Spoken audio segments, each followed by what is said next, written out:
ತುಂಬ ಜನ ಏನು ಹೇಳ್ತಿದ್ದಾರಪ್ಪ ಅಂತಂದರೆ ರಕ್ಷಿತ್ ಅವರು ಒಂದೇ ದಿನಕ್ಕೆ ಬಿಗ್ ಬಾಸ್ ಮನೆಯಿಂದ ಆಚೆ ಬಂದ್ರಲ್ವಾ, ಅವ್ರು ಹೋಗಿದ್ದು ಸರಿನೇ, ಅವ್ರು ಬರಬೇಕಾಗಿತ್ತು. ಅವರು ಬಿಗ್ ಬಾಸ್ ಮನೇಲಿ ಇರೋಕ್ಕೆ ಲಾಯಕ್ಕಿಲ್ಲ ಅಂತ ಹೇಳ್ತಾ ಇದ್ದಾರೆ.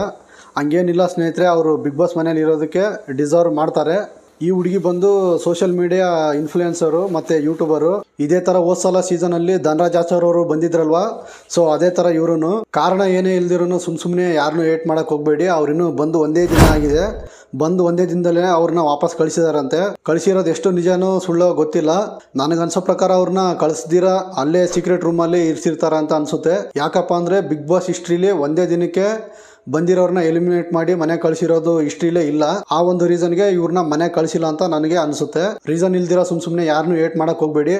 ಅವರು ಬಿಗ್ ಬಾಸ್ ಮನೆಗೆ ಬರೋಷ್ಟು ಬೆಳೆಸಿದ್ದೀರಾ, ಬಂದ ಮೇಲೆ ಯಾಕೆ ಏಟ್ ಮಾಡ್ತೀರಾ ಸುಮ್ಮನೆ. ಇನ್ನು ತುಂಬ ಜನಕ್ಕೆ ಅಸಮಾಧಾನ ಏನಪ್ಪ ಅಂದರೆ ಟ್ಯಾಲೆಂಟ್ ಇರಲ್ಲ, ಏನೂ ಇರಲ್ಲ, ತುಂಬ ಜನ ಟ್ರೋಲ್ ಆಗಿರೋರು, ರೋಸ್ಟ್ ಆಗಿರೋ ಅಂಥವ್ರನ್ನ ತಂದು ಬಿಗ್ ಬಾಸಲ್ಲಿ ಹಾಕಿ ಅವ್ರನ್ನ ಬೆಳೆಸ್ತಾ ಇದ್ದಾರೆ ಅಂತ.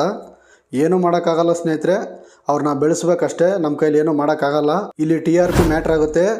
ಯಾರು ಜಾಸ್ತಿ ಫೇಮಸ್ ಆಗಿರ್ತಾರೋ, ಯಾರು ಜಾಸ್ತಿ ವೈರಲ್ ಆಗಿರ್ತಾರೋ, ಯಾರನ್ನ ಜಾಸ್ತಿ ಜನ ಸರ್ಚ್ ಮಾಡ್ತಾರೋ ಅಂಥವ್ರನ್ನ ಇಲ್ಲಿ ತಂದು ಹಾಕ್ತಾರೆ. ಅದೇ ಈ ರಿಯಾಲಿಟಿ ಶೋ. ಇನ್ನು ಅಪ್ಡೇಟ್ ಬಗ್ಗೆ ಮಾತಾಡೋದಾದ್ರೆ, ರಕ್ಷಿತ್ ಅವರು ಆರಂಭದಲ್ಲಿ ಅಂತ್ಯನ ಕಂಡಿದ್ದಾರೆ. ಗೊತ್ತಿಲ್ಲ ಇದು ಎಷ್ಟು ನಿಜ ಅಂತ. ಅವ್ರನ್ನ ಸೀಕ್ರೆಟ್ ರೂಮಲ್ಲಿ ಇಟ್ಟು ಒಂದು ವಾರ ಆದಮೇಲೆ ಮತ್ತೆ ಮನೆ ಒಳಗಡೆ ಕರ್ಕೊಂಡ್ರೆ ತುಂಬ ಚೆನ್ನಾಗಿರುತ್ತೆ. ಅದನ್ನು ಬಿಟ್ಟು ಒಂದೇ ದಿನಕ್ಕೆ ಕರ್ಕೊಂಬಂದು ಅವ್ರನ್ನ ಇಂಟ್ರಡ್ಯೂಸ್ ಮಾಡಿ ವಾಪಸ್ ಕಳಿಸಿದ್ರೆ ಚೆನ್ನಾಗಿರೋದಿಲ್ಲ. 18 ಜನ ಇರಬೇಕಂತ ಏನೋ ರೂಲ್ಸ್ ಇದೆಯಂತೆ.